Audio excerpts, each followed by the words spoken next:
চলে এলাম আর একটা ভিডিও নিয়ে, রুদ্র বিদ্যুৎ। এই ভিডিওটা কিন্তু অনেকদিন আগেও করেছি, আবার একবার করতে বাধ্য হলাম কেন এর লাস্ট পার্টটা বেরিয়েছে। তো রুদ্র বিদ্যুৎ ধারাবাহিক, অরিজিৎ দত্ত চৌধুরী, অলৌকিক উপহার সংকেত, ঠিক আছে, মায়া কানন থেকে বেরিয়েছে। এটা এপ্রিল 2024 আমি কিনেছি। এবং রিসেন্ট যেটা বেরিয়েছে ধারাবাহিক, এটা বইমেলায় বেরিয়েছে, লাস্ট গল্প রুদ্র বিদ্যুতের ষড়যন্ত্র। তো এখানে দেখানো হয়েছে রুদ্র বিদ্যুতের কাহিনী। ইন্দ্রনগরের রাজা প্রতাপ সিংহ ছিলেন দয়ালু রাজা। প্রতাপ তার রাজ্যে সবাই সুখে বাস করত। রাজার ডান হাত ছিলেন সেনাপতি রঘুবীর। হ্যাঁ, ছোটো বড় সব কিছু। রঘুবীর একটি ছেলে ছিল, তার নাম রুদ্র, এবং তার হাতেই তরোয়ালটা আসবে। কিন্তু গ্রাফিক্সটা খুব সুন্দর, বাচ্চাদের পক্ষে খুব ভালো গল্প, ঠিক আছে। এই রাজকন্যাকে নিয়েই মানে থাকবে, এবং এই বিদ্যুৎ, এই রুদ্র এই তরোয়ালটা পাবে। এই তরোয়ালটার নাম হচ্ছে বিদ্যুৎ, এবং একে এক সাধু ওকে দেবে। এই হচ্ছে প্রথম পার্টে দেখানো হয়, ঠিক আছে। এবার অরিজিৎ দত্ত চৌধুরীকে পেশায় স্বশিক্ষিত কিন্তু কমিক্স ছোটা শিল্পী। 1995 থেকে অবৈধ মৌলিক চরিত্র, সাহিত্য, রূপকথা, উপকথা, পৌরাণিক কাহিনী, অন্যান্য বিষয়ের ওপর 2500 পাতার কমিক্স করেছেন, যেগুলো সন্দেশ এবং অন্যান্য প্রত্যেক হয়েছে। 2016 থেকে রুদ্র ও বিদ্যুৎ আসে আমাদের বাংলায়। তো এটা 1 নম্বর গেল। 2 নম্বরে আছে বিচিত্রের সন্ধান ওষুধ, ঠিক আছে। এখানে বলছে চিতাটা সেদিন যে কী করে বাগানে ঢুকে পড়েছিল, হ্যাঁ, সেটা নিয়ে ভাবনা। এই বইগুলোর দাম কিন্তু 100 টাকা করে। জানুয়ারি 2024। একটু খোঁজ খবর নিয়ে দেখো মায়া কানন থেকে বইগুলো পাওয়া যায় কিনা। কলেজ স্ট্রিটে পেতেও পারো, নাও পেতে পারো, কিন্তু আমি বলবো কলকাতা কমিক্স একবার ট্রাই করবে। কলকাতা কমিক্সে থাকলেও থাকতে পারে। এগুলো আমি এই বইগুলো আমি কলকাতা কমিক্স থেকেই কালেকশন করেছিলাম তখন, ঠিক আছে। পাতা সংখ্যা মাত্র 24 পৃষ্ঠা করে রয়েছে। যেহেতু বইগুলো আগে দেখিয়েছি, তো অত ডিটেলসে যাচ্ছি না।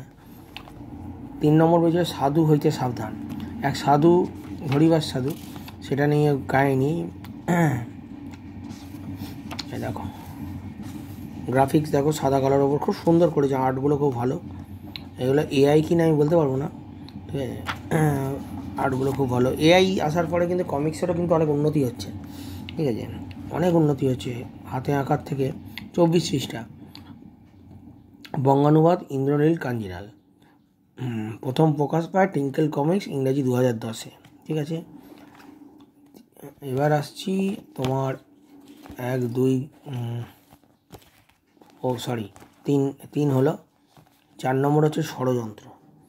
প্রথম অংশ ষড়যন্ত্র হবে কীভাবে, এইখান থেকেই আসল গল্পটা শুরু। ইন্দ্রনগরের এখন সবাই শান্তি কল্যাণ, অবশ্য একটা শান্তি শুধু ভালো মানুষদের মনে।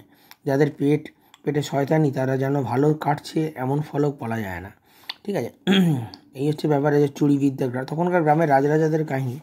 তো আমি এটা বলবো, ওই বইটা একটু মোটা আকারে সিরিজ আকারে করলে খুব ভালো হতো। গল্পটা কিন্তু খুব ভালো, তাহলে বাচ্চাদেরও ভালো লাগবে, আমরাও বাচ্চা আছি, বলতে ভালো লাগবো, ঠিক আছে।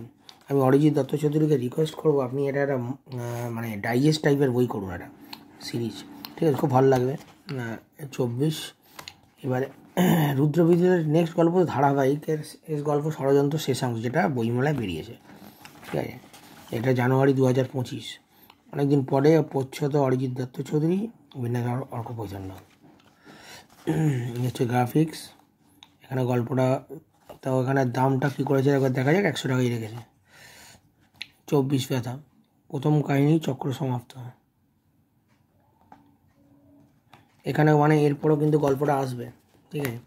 এখানে দিয়েছে ষড়যন্ত্রটা কীভাবে হবে এবং বিদ্যুৎ কীভাবে সাহায্য করবে, হ্যাঁ, এবং লাস্টে বলছি বজ্র রাক্ষসের জয় হোক।